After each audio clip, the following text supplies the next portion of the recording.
All right, let's look into the SEC. Georgia, Kentucky this weekend. Kentucky coming off an embarrassing loss. Georgia doing what they always do, at least recently, dominating. Let's talk to Jordan Hill from Dawgs 247, the beat writer. What's going on, Jordan?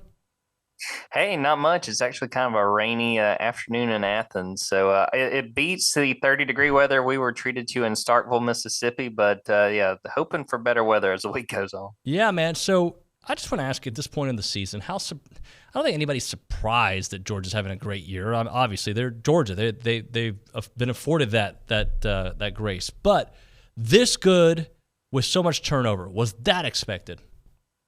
I don't think at all. And, I do think people thought there was a chance the offense could take a step forward. But I think a lot of people, and myself included, thought this defense was going to be a work in progress, that we were going to see the talent that they've recruited. It's no secret they had talented guys behind the likes of Kobe Dean, Jordan Davis, guys like that last season.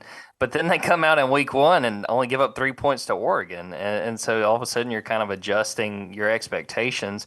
And on the whole, this defense has played really, really good throughout the season. Had a couple hiccups, a couple blown assignments in the Kent State game. Kind of a rough first half against Missouri, but finished each of those games strong and has played well since then. So, I think some of the expectations were a little bit higher on offense as far as everybody being back. They did lose 5 starters, but still thought, a full offseason with Stetson Bennett that maybe the offense could take a step forward. But the fact that defense has been as good as it has been, I think really has shocked some people.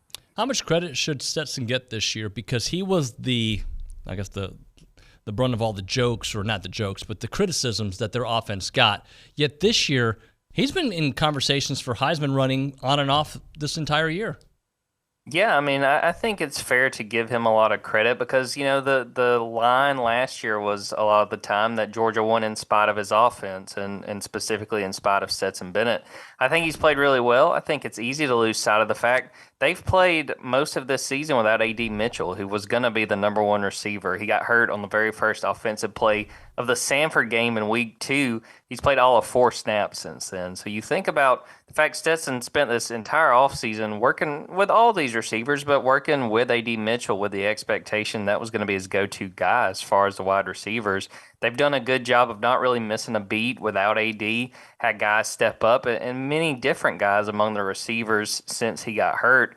But then you have the tight ends, Brock Bowers and Darnell Washington, that kind of puts you over the top. Yeah, I think Stetson deserves a lot of credit. I'm not convinced he's going to be holding the Heisman Trophy by the time we get to December, but he definitely has done a lot to keep this offense chugging along, even without a really, really good playmaker in A.D. Mitchell. I think when it comes to Georgia, it doesn't really matter what other teams do, but just throwing out the scenario for you, that the fact that Kentucky probably had their worst performance during the Mark Stoops era, is that anything that should concern Georgia, knowing that this team who's lived under their expectations is coming after an embarrassing loss? I do think that they understand Kentucky's going to be hungry and Kentucky's going to have something to prove. I think coming into this year, the consensus was that if someone was going to challenge Georgia, it was probably going to be Kentucky just because of what they brought back. Will Levis, Chris Rodriguez, all those guys, and that hasn't panned out. And Tramel Walthour, one of Georgia's defensive ends, was asked, what would your mindset be if you were a Kentucky player coming in this game? And he said, that he would expect them to be hungry, that they've got something to prove. And, I think it almost kind of helps Georgia in the fact that I didn't see this as a situation where Georgia may go to this game and sleepwalk, but I'm sure Kirby Smart and this coaching staff is saying, look, this team has something to prove. They were the first SEC team Vanderbilt has beaten in 3 years, that they're going to have something to prove having this game in Lexington, and Georgia can't afford to be thinking ahead to that matchup with LSU in December.